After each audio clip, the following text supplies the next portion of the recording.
Kumusta mga kaibigan? Maligayang pagdating sa aking channel. Si Tagbo Buyak Usten ay gumawa ng isang pahayag tungkol sa kanyang buhay pag-ibig. Nagsalita si Tuba Buyak Usten tungkol sa kanyang buhay pag-ibig at ipinaliwanag kung paano nagsimula ang aking tuldok na pag-ibig. Ang Tuba Buyak Usten ay unang nagdagdag ng makatwirang pag-ibig at nagpapatuloy ng maayos. Ipinaliwanag ni Tuba Buyak Usten sa unang pagkakataon kung paano nagsimula ang kanyang pag-ibig. Sinabi ni Tuba Buyak Usten, "Masayang-masaya ako ngayon."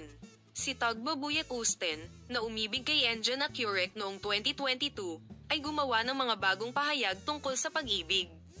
Ipinahayag ng mag-asawang Enja Nakurek at Tagbo Buyak Usten ang kanilang pagmamahalan. Ang mga sikat na aktor ay patuloy na nagpapakita ng kanilang pagmamahal sa kanilang mga tagahanga sa pamamagitan ng mga larawan. Gumawa ng pahayag si Tuba Buyak Usten sa kanyang post sa pagsasabing, "Mahal na mahal kita."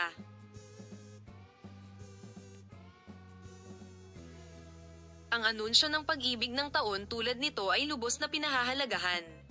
Sina Enja Nakurek at Tagbo Buyak Usten ay nakitang magkasama sa unang pagkakataon habang umaalis sa isang venue sa Armatlo.